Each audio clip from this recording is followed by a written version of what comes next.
What if you had a guide who could tell you how to bridge a gap between who you are today and who you're destined to be? What if each week you could hear a story of someone who has tried and succeeded, or perhaps tried and failed, but learned something in the process? Limitless Spirit is a weekly podcast where host Helen Todd interviews guests about topics and personal stories on defining life's purpose, pursuing personal growth, and developing a deeper faith in Christ. Months after, we found a massive grave. It was a mass grave of 260 people killed all at once. And they killed all of them. And that was my father, my uncle, and some of my relatives as well. We identified the clothes, and then later on, of course, we figured out it was our father.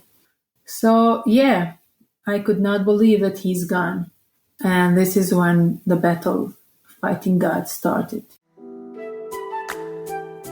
Welcome to this episode of the Limitless Spirit podcast. I'm your host, Helen Todd. This week's episode is part one of our two-episode conversation with Leonora Maloku, a former Muslim from Kosovo. Having lived in Kosovo her whole life, Leonora distinctly remembers the Kosovo War of 1998, which started when she was only 11 years old. The events of this war would drastically change Leonora's life. And when it ended in June of 1999, Leonora found herself in depths of despair and depression, and so her battle with God began.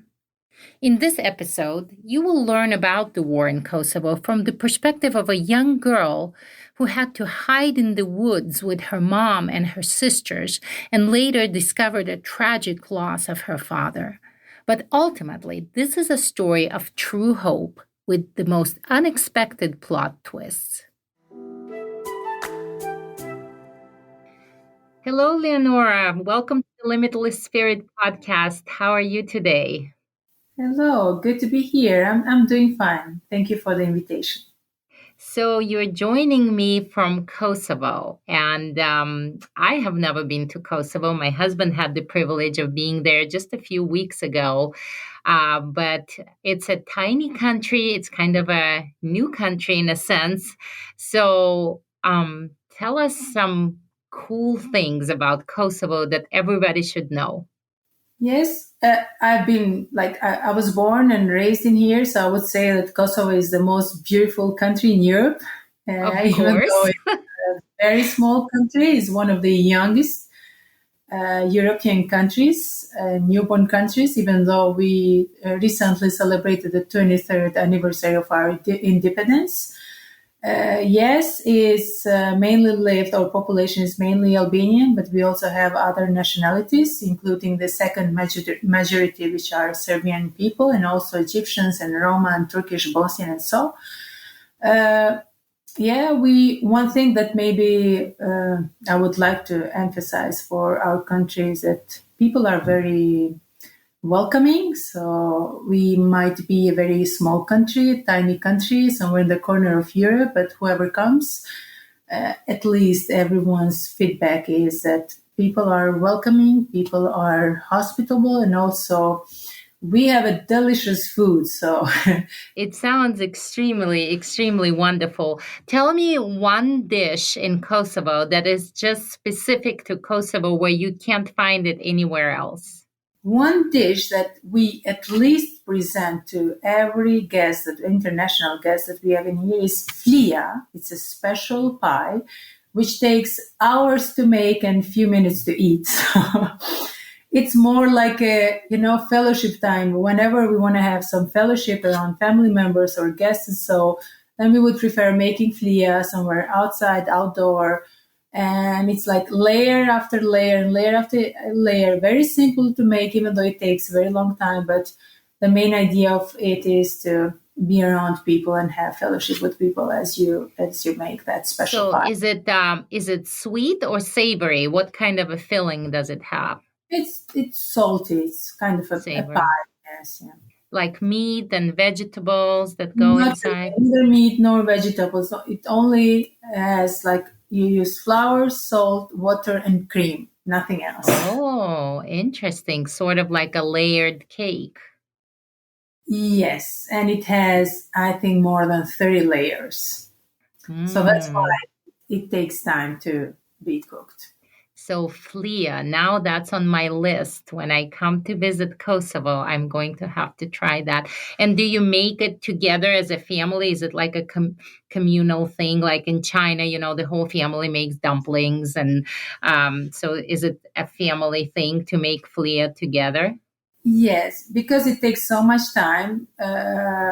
Families, they don't cook it very often, but especially when all the family members are together, then that's a special thing.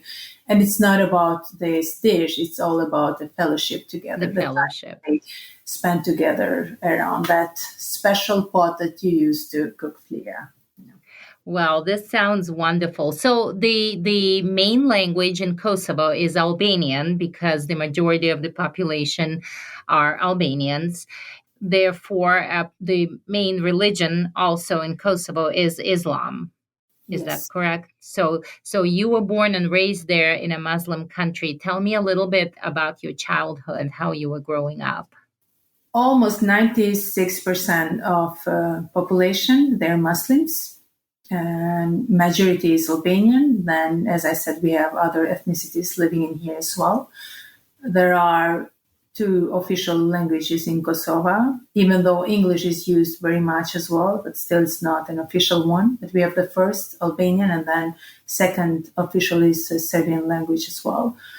I have lived all these years in this Muslim environment. And oftentimes I like to compare like the time before the war and the time after the war. So we're speaking of the war of 1999 here in Kosovo. Before the war, people or families, they have mainly been like nominal Muslims, not really practicing religion very, very much compared to how they do it now, especially these last years is getting more and more religious country, and also radicalism is growing. I was born in here, and compared to my other family members, I would say that I was the devoted Muslim, the one who really wanted to practice religion, fast Ramadan every single year.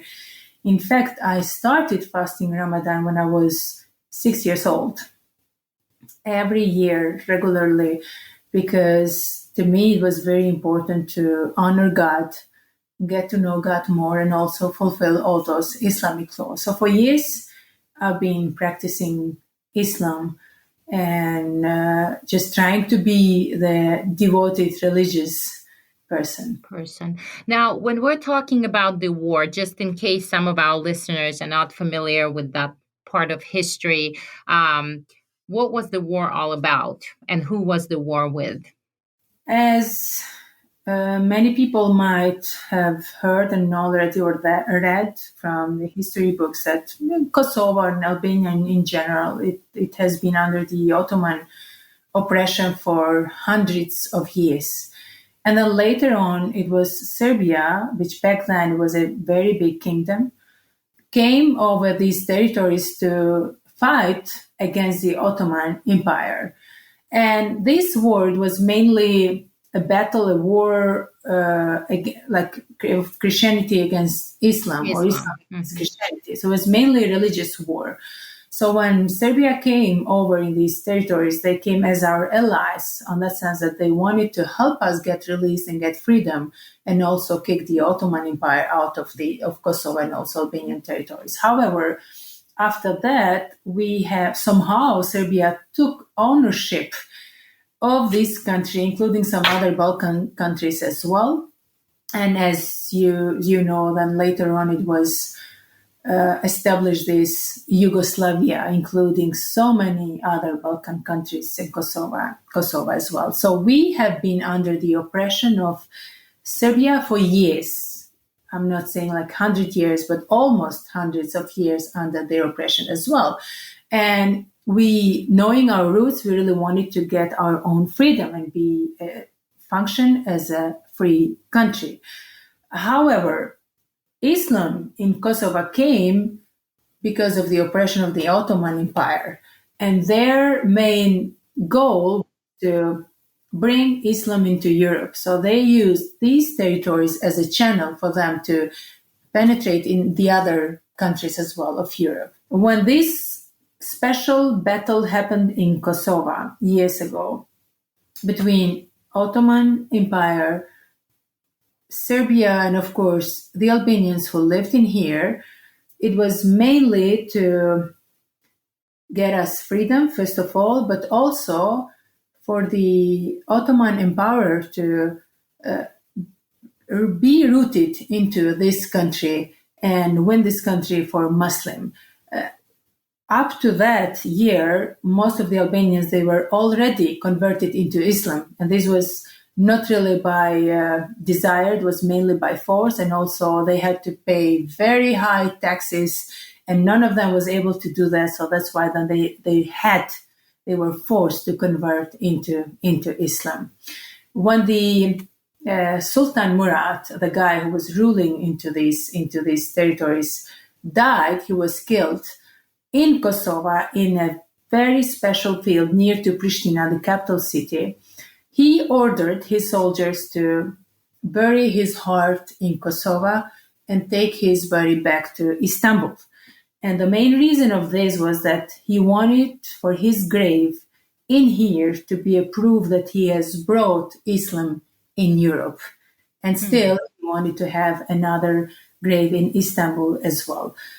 For all these years, there are so many Muslim people who go and visit that grave, and somehow they just want to proclaim more and more that this country is a Muslim country and Islam should overcome Europe. Islam should spread all over Europe. However,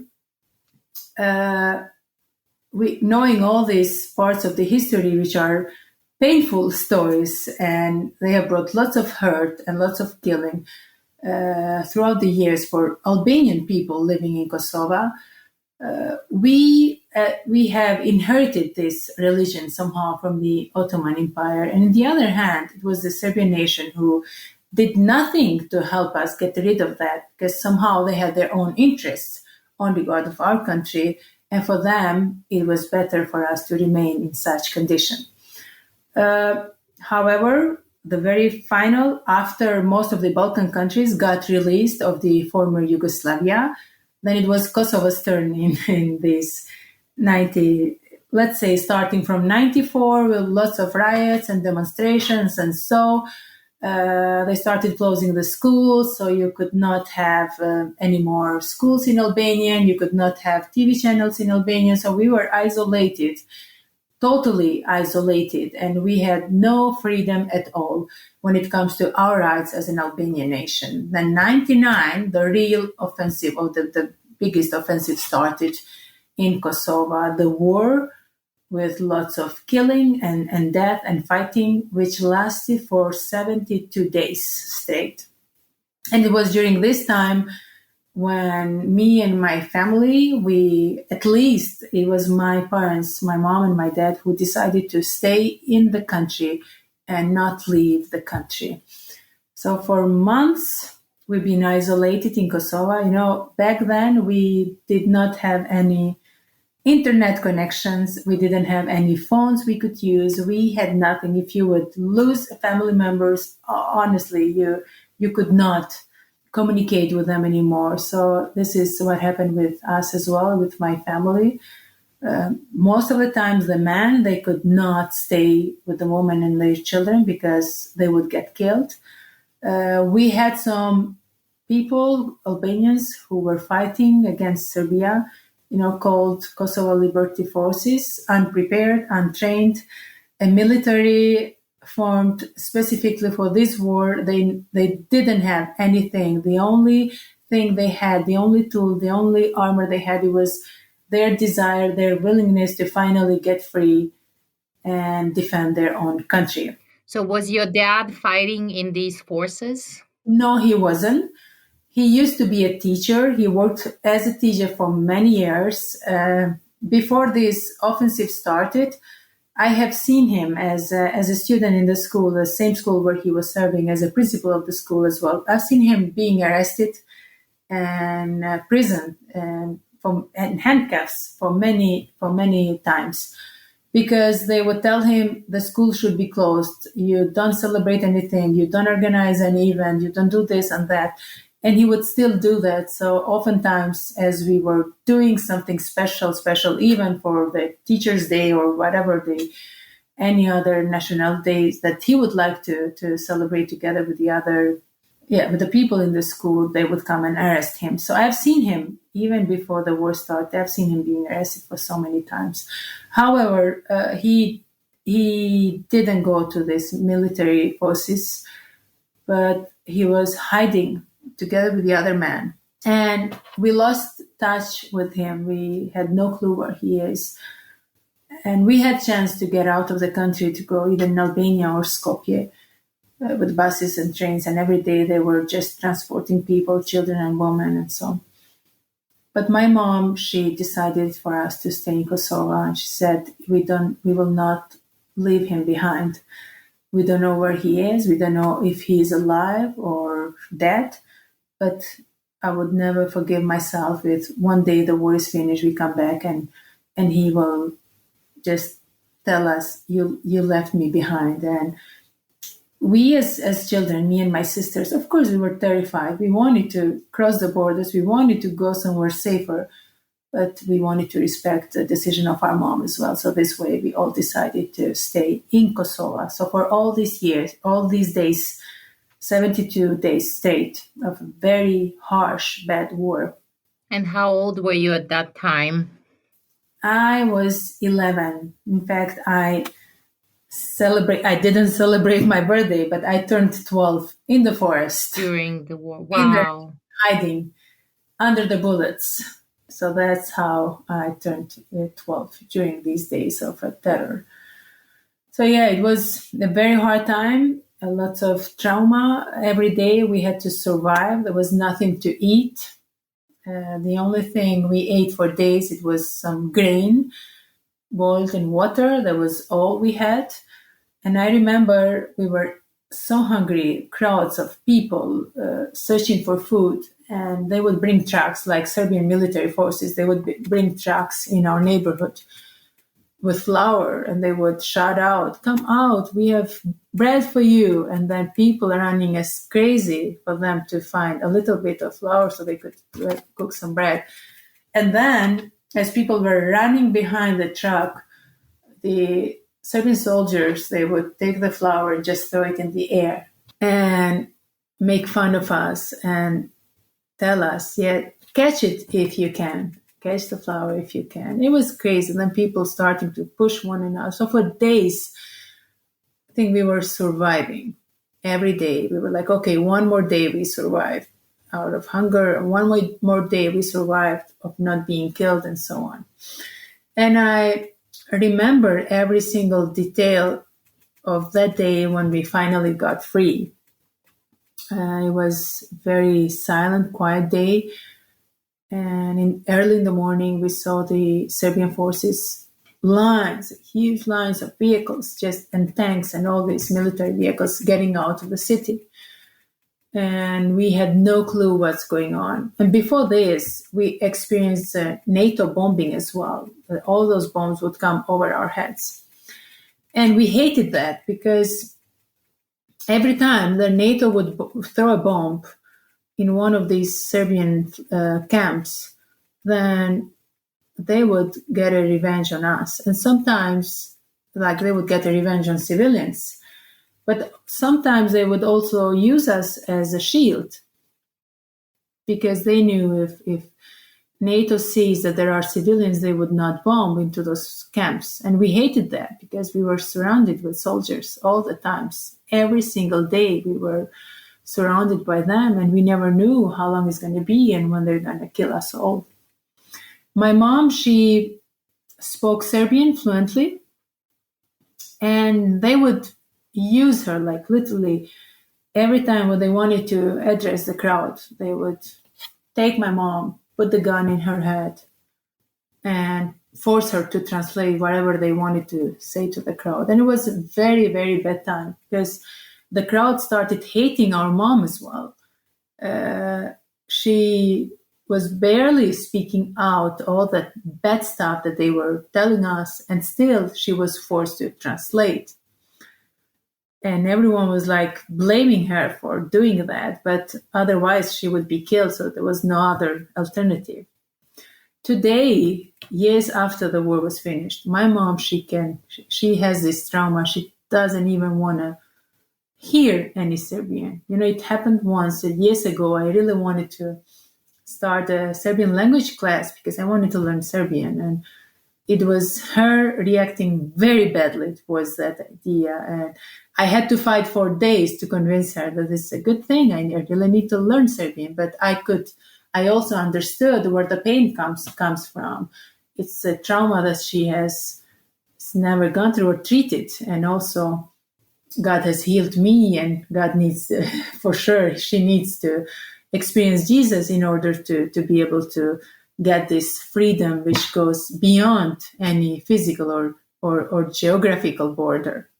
However, that very same day, we saw some other forces coming in, and it was NATO. We didn't recognize them.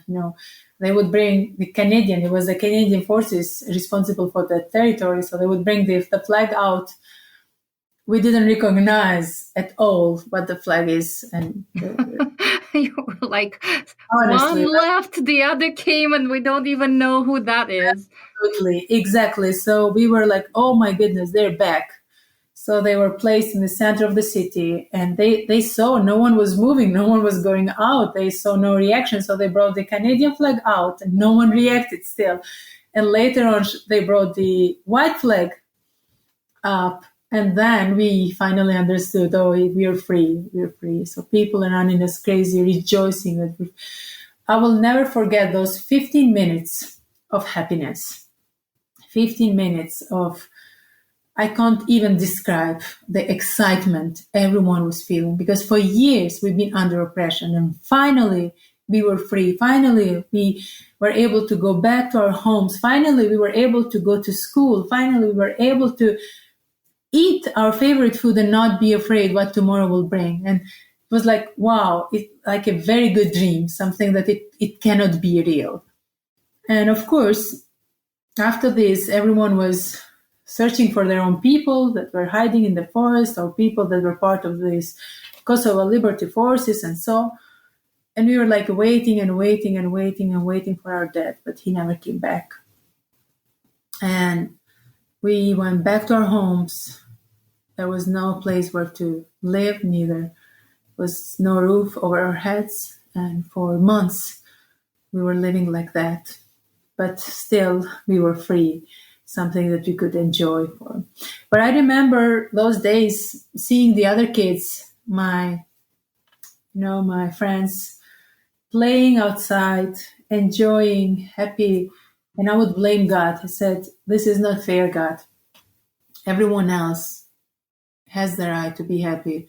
But for me, it wasn't free. I had to give something in order to gain something. I had to give my father to gain this freedom. So I kept wrestling with God over this.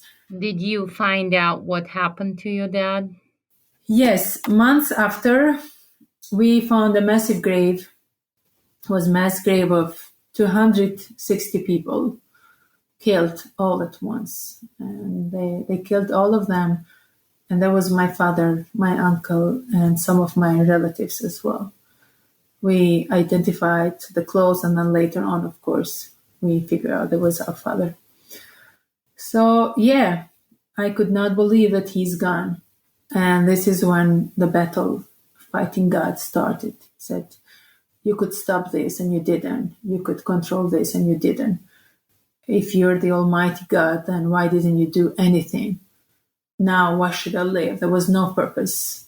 There was no reason, because it was something stick into my mind that they can give me everything else, but if they cannot bring my father back, then there is no purpose for me to live. Although we have run out of time in this episode, stay tuned for next week's episode when you hear the rest of Leonora's story. In part 2, You will hear how Leonora found her way out of darkness and have discovered true hope and a few surprising secrets about her family along the way. This episode continues our series Hope Rising and leads to the Hope Rising Conference on March 29th, 30th, and 31st in Branson, Missouri, hosted by World Missions Alliance. I encourage you to visit our website, rfwma.org, to find out more about this event.